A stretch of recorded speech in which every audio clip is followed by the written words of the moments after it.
दोस्तों, Jayaprakash power ventures limited की बात करें, स्टॉक ने कोरोना के बाद पहली बार एक कल फ्रेश हाई बना दिया फ्राइडे को। इसके पीछे सबसे बड़ा रीज़न है कि यहाँ पे अदानी ग्रुप जो है जेपी एसोसिएट को खरीदने वालों की जो रेस में है सबसे आगे।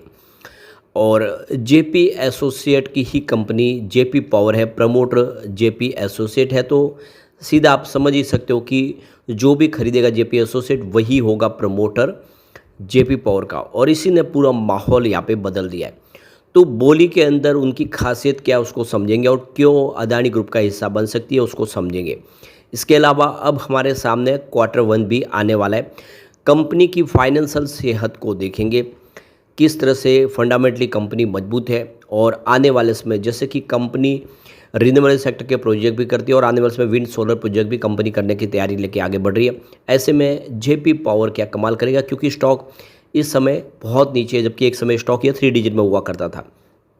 लेकिन फ्रेंड्स, उससे पहले अगर आप पहली बार हमारे चैनल पे आए तो चैनल को सब्सक्राइब कर दीजिए, एक बेल आइकॉन दबा दीजिए, ताकि जब भी नया वीडियो बने पहला नोटिफिकेशन आपको मिले। वीडियो पसंद आए तो लाइक से जरूर कीजिए।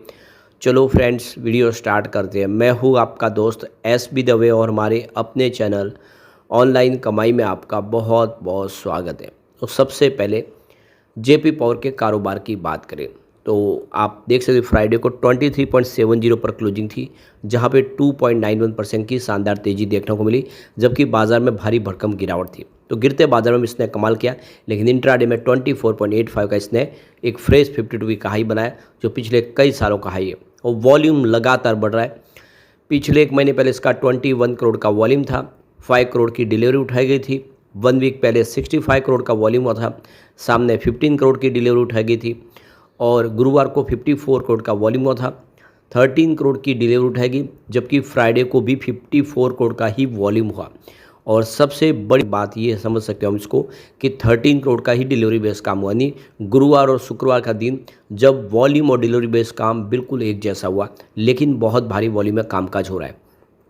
अब इसके प्रदर्शन को देखें तो बहुत ही बेहतर रहा है। पिछले 3 महीनों में इसने 55% का शानदार रिटर्न दिया। लोगों को इसने बहुत ही बेहतर रिटर्न दिया सिर्फ 3 महीनों में। 1 ईयर के रिटर्न की बात करें तो यह 28% पॉजिटिव है, यानी उतना नहीं है जितना पिछले 3 महीनों में बेहतर दिया है। लेकिन 3 ईयर का रिटर्न 263% का, जो बहुत ही शानदार है। जबकि पिछले 5 साल का जो रिटर्न है वो तो बहुत ही ज़बरदस्त है, मल्टी बैगर है। 1143% का ज़बरदस्त रिटर्न दिया है, यानी इस स्टॉक ने लोगों को माला माल कर दिया। अब आप देख सकते हो कि अदानी ग्रुप ने जेपी एसोसिएट को खरीदने के लिए 12,600 करोड़ रुपीज़ की ऑफ़र दी है। ये ऑफ़र भले ही दूसरी कंपनी के मुकाबले कम हो, लेकिन उन्होंने बिना शर्त के ये ऑफ़र लगाई है, और यही इसका सबसे बड़ा प्लस पॉइंट है। तो ये देख सकते हो कि बिना शर्त का मतलब यह है कि उन्हें कोई ख़ास डील में बदलाव नहीं चाहिए, यानी जो से कंपनी उनको ऑफ़र दे रही है बिल्कुल उसको मानने को तैयार है, उसमें अपनी तरफ से वो शर्त लगाने को तैयार नहीं है। कोई भी उनको शर्त नहीं चाहिए, और यही इसका सबसे बड़ा प्लस पॉइंट है। तो ये देख सकते हो कि दूसरे जो दावेदार जिसमें डालमिया भारत है, वेदांता लिमिटेड, जिंदाल पावर और PNC इंफ्राटेक, इन सब ने कुछ न कुछ शर्तें रखी है। वो अपनी शर्तों के मुताबिक इस कंपनी का अधिग्रहण करना चाहते हैं। उन सभी की शर्तें हैं जो स्पेशली गौतम बुद्ध नगर स्पोर्ट्स सिटी प्रोजेक्ट से जुड़ी हुई है। ये ज़मीन का जो मामला है अभी सुप्रीम कोर्ट में है, अभी कोर्ट का फैसला नहीं आया है, और इसी को लेकर उन्होंने अपनी तरफ से शर्तें लगाई हुई है। तो फिलहाल जो 5 बोलियाँ उसमें डालमिया भारत की बोली सबसे आगे, उन्होंने 14,600 करोड़ की बोली लगाई है, जो अदानी ग्रुप से 2,000 करोड़ आगे है। लेकिन उसमें विवादित ज़मीन भी शामिल है। उनका कहना है कि अगर वो ज़मीन का मसला नहीं सुलझता और ये ज़मीन अगर जो कंपनी खरीदेगी उसको नहीं मिलती है, तो फिर डालमिया भारत भी अपनी बोली घटा के 12,600 करोड़ रुपये लेकर आएंगे। और वो बोली जो होगी वो अदानी ग्रुप की बिना शर्त वाली बोली के बराबर ही होंगी, दोनों एक तरह होंगे। यानी इस समय बोली भले ज़्यादा हो, लेकिन वो उस ज़मीन विवाद को भी उसमें शामिल किया है, और वो ज़मीन विवाद उनके फेवर में नहीं होने पर बोली अदानी ग्रुप के बराबर लगाएंगे वो। अब दूसरी कंपनियों की बात करें, वेदांता ने 12,500 करोड़ की बोली लगाई, और जिंदाल पावर की 10,300 करोड़ की बोली है, जबकि PNC इंफ्राटेक की 9,500 करोड़ की बोली लगाई हुई है। तो ये देख सकते हो कि अभी फ़िलहाल इसमें दिलचस्प बात यह है कि सुरक्षा ग्रुप की तरफ से कोई भी पक्की बोली भी नहीं लगाई गई है। तो सूत्रों की जो बातें निकल के उनकी खबर से सूत्रों के हवाले जो खबर निकल कर आ रही है कि सीओसी जो है क्रेडिटर ऑफ कमेटी ने सभी बोली लगाने वालों को कहा है कि वो अपने वित्तीय प्रस्ताव में सुधार करे, उसको और बेहतर करे। यानी अभी जो बोलियां लगाई गई उनको उतनी पसंद नहीं आ रही है, इसमें और सुधार की जरूरत है, यानी बोलियां और बढ़ानी होगी। तो कमेटी चाहती है कि ये जितने भी बिडर है वो अपनी बोली और बढ़ाए। तो अब आप देख सकते हो कि अदानी ग्रुप इसको खरीदने के नज़दीक आ चुके हैं, वो बोली और थोड़ी बढ़ा सकते हैं। अदानी का बहुत ज़्यादा फैला हुआ कारोबार है और उनको ये प्लस पॉइंट भी रहेगा कि अगर वो इनका कारोबार संभाले तो उनका जो बिज़नेस है उसमें और वृद्धि हो सकती है। जैसे कि पावर का उनका बिज़नेस भी है, उनका रियल इस्टेट का बिज़नेस भी है और साथ में कंपनी का अगर आप देखें तो सीमेंट का बिज़नेस भी है और ये सारे बिज़नेस उनको मिल जाएंगे, उनकी जो साइड कैपेसिटी बढ़ जाएगी। तो इसलिए अगर आप देखें तो ये 57,185 करोड़ का भारी भरकम कर्ज है कंपनी पे और इसी वजह से इसको दिवालिया प्रक्रिया के तहत इसको कार्रवाई के साथ गुजारा जा रहा है। अब एक अदानी ग्रुप ऐसा है जो बिना किसी झंझट के कंपनी खरीदने को तैयार है, तो क्या दूसरी कंपनियां भी बोली अपनी बदलेगी और ज़मीन का विवाद कैसे सुलझता है जो अभी सुप्रीम कोर्ट में, लेकिन जैसे भी लग रहा है कि अदानी ग्रुप इसके नज़दीक है और ऐसे में जेपी पावर का भी फ्यूचर काफ़ी ब्राइट दिखाई दे रहा है।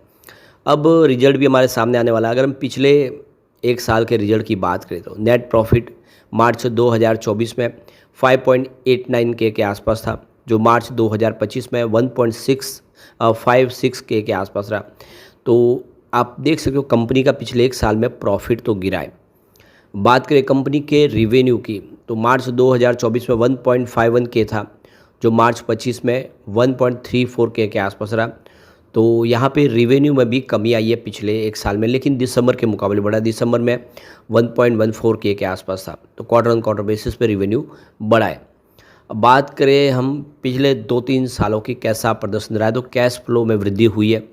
मार्च 2021 में अगर आप देखें तो 42.92 करोड़ का निगेटिव कैश फ्लो था। मार्च 22 में 21.75 करोड़ का पॉजिटिव कैश फ्लो हुआ, लेकिन उसके बाद में मार्च 23 और 24 में फिर से निगेटिव कैश फ्लो रहा। लेकिन मार्च 25 में 861.50 करोड़ का बड़ा कैश फ्लो कंपनी के पास है। तो कंपनी पिछले 4-5 सालों में पहली बार अच्छे कैश फ्लो के साथ में, ये एक बहुत बड़ी बात है। इसके अलावा अगर हम नेट प्रॉफिट देखें पिछले 2-3 सालों में तो 2021 में 227 करोड़ का नेट प्रॉफिट था और 23 में ये गिर के 55 करोड़ के आसपास आ गया। पूरे साल का प्रॉफिट 2 डिजिट में आ गया। लेकिन 2024 बहुत ही अच्छा था, 1.02 करोड़ का कंपनी का टोटल प्रॉफिट था। तो ये उसके बाद में अगर हम बात करें यहाँ पे 25 की तो 813 करोड़ के आसपास का प्रॉफिट था। यानी पहली बार देखा तो जनवरी महीने में जो प्रॉफिट है वो 1000 करोड़ के ऊपर पहुंचा था 2024 में। 25 में फिर से भले कम हुआ हो, लेकिन ओवरऑल देखें तो प्रदर्शन अच्छा है, क्योंकि 2-3 साल के मुकाबले प्रॉफिट में वृद्धि ज़बरदस्त हुई है। अब यहाँ पे एक आरओई की बात 2021 में 3.59% के आसपास था, जो 2025 में 10.08% तक पहुँच गया है। वैसे 2024 में 14.29% के आसपास था। आरओई में अच्छा खासा सुधार हुआ है। बात करें इसके आरओए की तो 2021 में 1.32% के आसपास था, 2025 में 4.62% के आसपास है, 2024 में ये 5.91% के आसपास था। और बात करें कंपनी के ईपीएस की तो 2021 में 0.39 रुपीज़ के आसपास था, जो 2023 तक गिरते हुए 0.08 रुपीज़ के आसपास आ गया।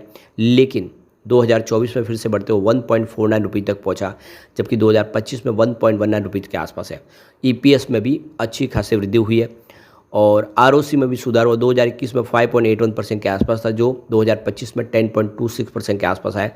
ये आंकड़े उत्साहवर्धक है, जो इशारा कर रहे हैं कि आने वाले समय जेपी पावर बेहतर कर सकता है और अब अदानी ग्रुप इसको लेने को तैयार है। ऐसे में उम्मीद है कि अदानी ग्रुप के अंदर हमें बहुत पॉजिटिव गुंजाइश देखने को मिलेगी। लेकिन फ्रेंड्स, कोई भी इन्वेस्टमेंट करने से पहले अपने फाइनेंशियल एडवाइजर से एडवाइस ले ले या अपना खुद का रिसर्च करें, क्योंकि मैंने वीडियो आपके एजुकेशनल पर्पज़ के लिए ही बनाया। वीडियो पसंद आए तो लाइक से जरूर कीजिए और चैनल को सब्सक्राइब कर दीजिए। Thank you friends.